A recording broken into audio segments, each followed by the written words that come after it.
Quand vous serez entrés dans le pays et que vous y aurez planté toutes sortes d'arbres fruitiers, vous en regarderez les fruits comme un circoncis. Pendant 300, ils seront pour vous un circoncis. On n'en mangera point. La 4e année, tous leurs fruits seront consacrés à l'Éternel au milieu de la réjouissance. La 5e année, vous en mangerez les fruits et vous continuerez à les récolter. Je suis l'Éternel, votre Dieu. Vous ne mangerez rien avec du sang. Vous n'observerez ni le serpent ni le nuage pour en tirer des pronostics. Vous ne couperez point en rond les coins de votre chevelure, et tu ne raseras point les coins de ta barbe. Vous ne ferez point d'incision dans votre chair pour un mort, et vous n'imprimerez point de figure sur vous. Je suis l'Éternel. Tu ne profaneras point ta fille en la livrant à la prostitution, de peur que le pays ne se prostitue et ne se remplisse de crimes. Vous observerez mes sabbats et vous révérerez mon sanctuaire. Je suis l'Éternel. Ne vous tournez point vers ceux qui évoquent les esprits, ni vers les devins, ni les recherchez point, de peur de vous souiller avec eux. Je suis l'Éternel, votre Dieu. Tu te leveras devant les cheveux blancs et tu honoreras la personne du vieillard. Tu craindras ton Dieu. Je suis l'Éternel. Si un étranger vient séjourner avec vous dans votre pays, vous ne l'opprimerez point. Vous traiterez l'étranger en séjour parmi vous comme un indigène du milieu de vous. Vous l'aimerez comme vous-même, car vous avez été étranger dans le pays d'Égypte. Je suis l'Éternel, votre Dieu. Vous ne commettrez point d'iniquité, ni dans les jugements, ni dans les mesures de dimension, ni dans les poids, ni dans les mesures de capacité. Vous aurez des balances justes, des poids justes, des sephas justes et des hins justes. Je suis l'Éternel, votre Dieu, qui vous a fait sortir du pays d'Égypte. Vous observerez toutes mes lois et toutes mes ordonnances, et vous les mettrez en pratique. Je suis l'Éternel. Alors voilà un ensemble de commandements, et on va en étudier un. Sinon, ils sont trop nombreux.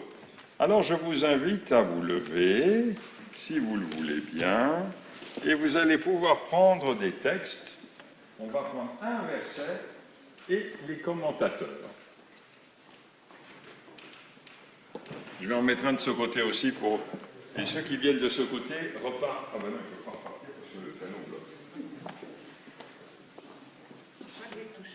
Il vaut mieux prendre chacun le même circuit. Prenez vos deux mains, vous arriverez plus facilement. Il y en a de l'autre côté.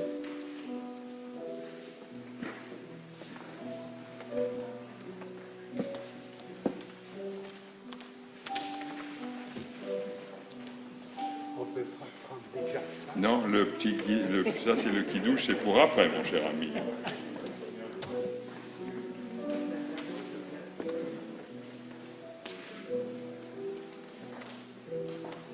Il y en a de l'autre côté.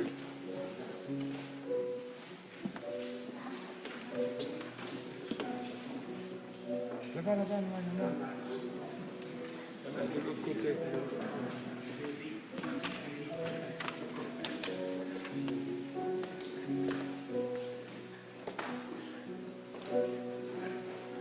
Alors, il y a un des versets qui, vous savez, quelquefois on lit un livre, et s'il y a des phrases qui vous plaisent, ou qui vous plaisent moins, et puis certaines vous disent quelque chose, et d'autres vous disent moins. Et puis il y en a une que j'ai sélectionnée,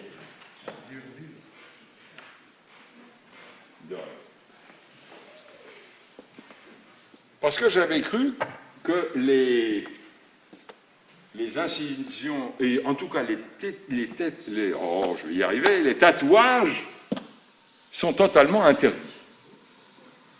C'est ce que l'on croit. Parce qu'il est dit dans le Lévitique 19-28, c'est le verset que vous avez devant vous, « Meseret la nefesh, lo titenu bivsachem » et une incision pour une âme vous ne donnerez pas dans votre chair, Urtovet ka'aka, lo titenu bachem, et une écriture en tatouage vous ne donnerez pas en vous, Ani Adonai, c'est moi Adonai. Et effectivement, quand on ouvre le résumé de toutes les mitzvot, de tous les commandements faits par Maïmonide, ce qu'on appelle le Sefer HaMitzvot, eh bien, que dit-il? Interdiction d'imprimer des tatouages. Alors, je me suis penché sur ce texte, et puis j'ai regardé les commentaires. Alors, si on veut regarder les commentaires, on prend Rachi toujours en premier, parce que Rachi, c'est le commentateur. Eh bien, Rachi dit c'est la pratique des Amoréens, un terme général d'ailleurs pour les non-juifs, de faire des entailles dans leur chair lorsque quelqu'un meurt. Donc, lorsque quelqu'un meurt, ces Amoréens, donc les non-juifs, ont l'habitude de se faire des entailles. Certains, d'ailleurs, dans un autre commentaire, on dit que c'est avec les doigts. On se griffe, en quelque sorte, on se griffe le visage.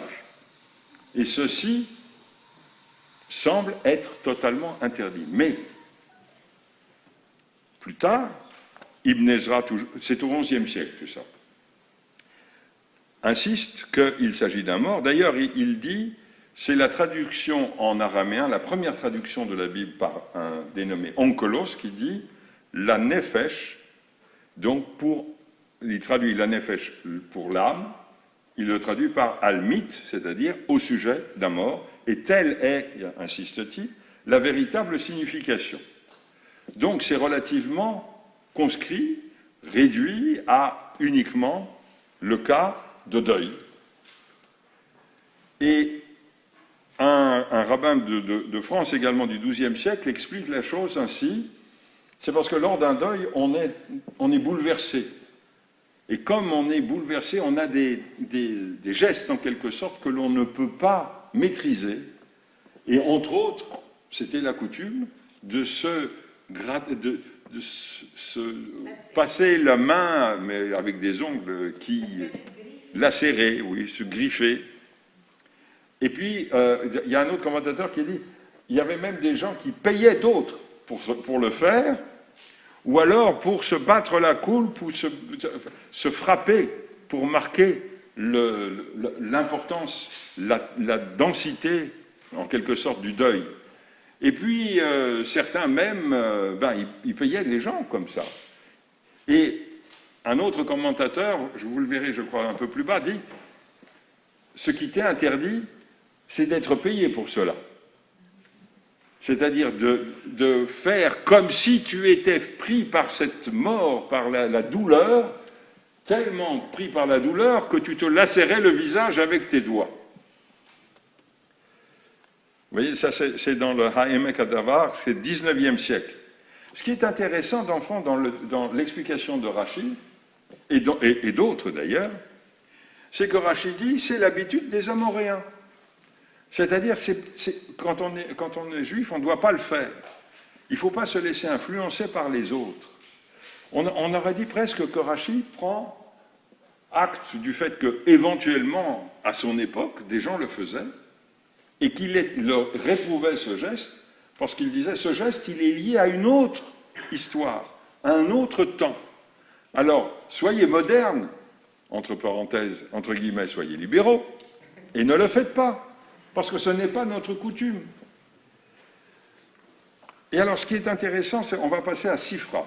Sifra a été écrit attribué à un rabbin du IIIe siècle. Donc c'est bien avant Rachi, 8 siècles avant Rachi.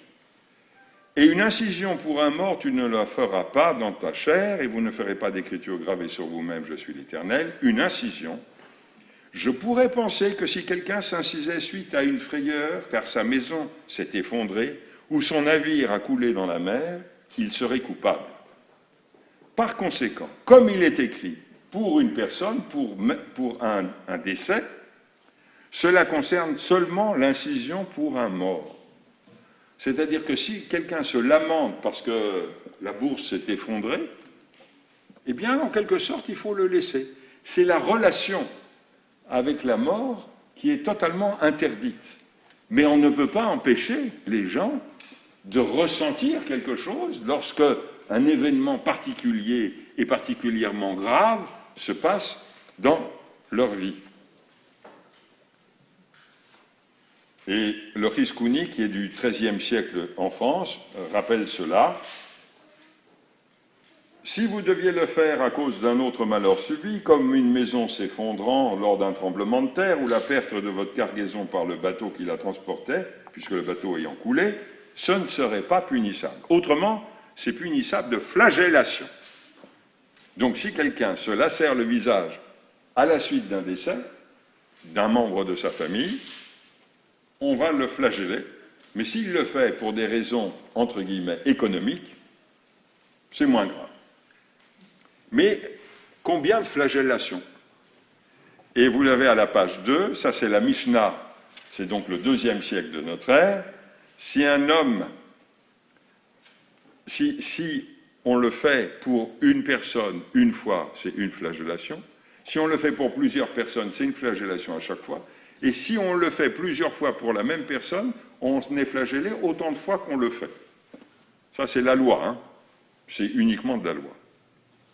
Et puis, vous avez vu la fin du verset, et une écriture en tatouage vous ne donnerez pas en vous.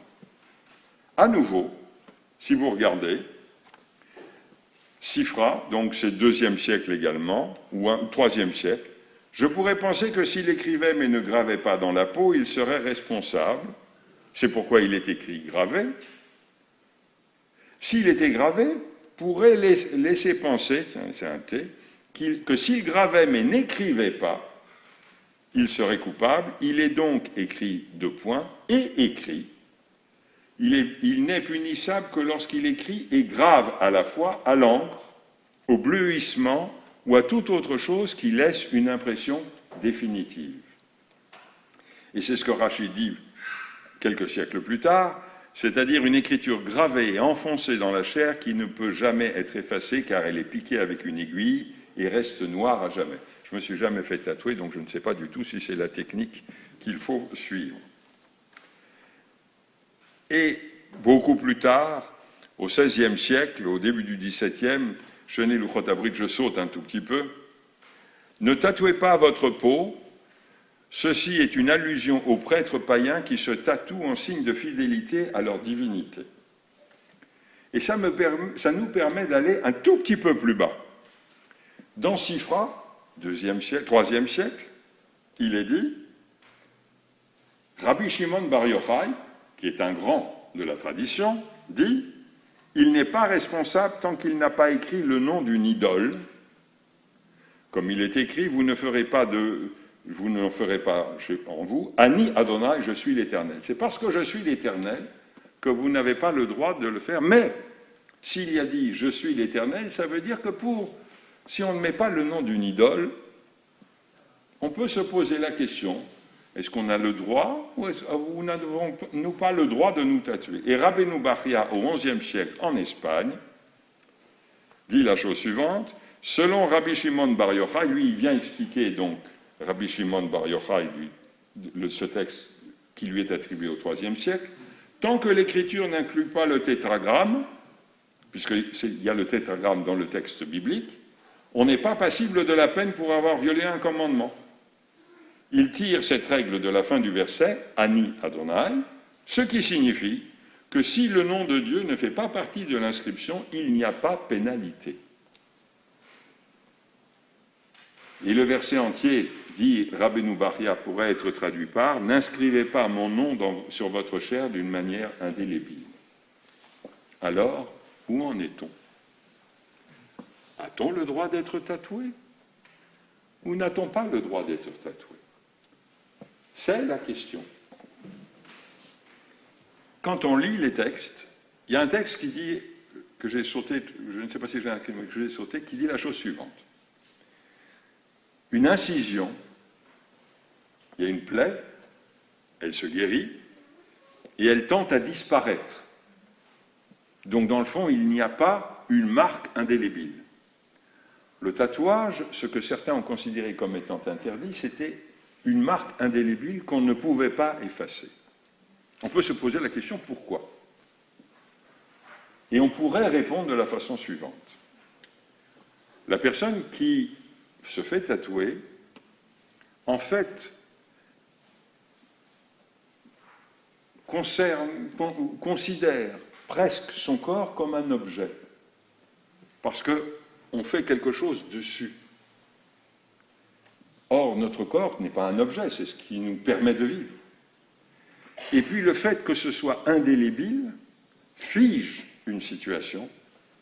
Or, nous considérons que nous sommes des êtres qui nous transformons sur le plan moral, sur le plan intellectuel, mais aussi sur le plan physique. C'est-à-dire qu'on donne en quelque sorte une impression qu'il y a en nous quelque chose de statique.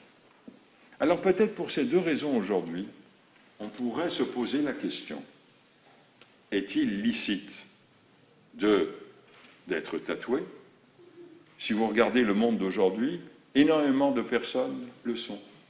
Tout à l'heure, je remontais la route de Chênes et il y avait une personne qui faisait des livraisons à vélo. Elle avait sur son bras, cette personne, un vélo. Comme si, dans le fond, elle s'identifiait à cet objet. Alors peut-être on peut se poser la question, par contre, pour d'autres, le tatouage rappelle quelque chose. Alors est-ce licite ou illicite? Quand on lit le texte de façon restreinte, c'est illicite. Mais quand on regarde et on considère certains commentateurs, cela l'est moins que ce que l'on pense.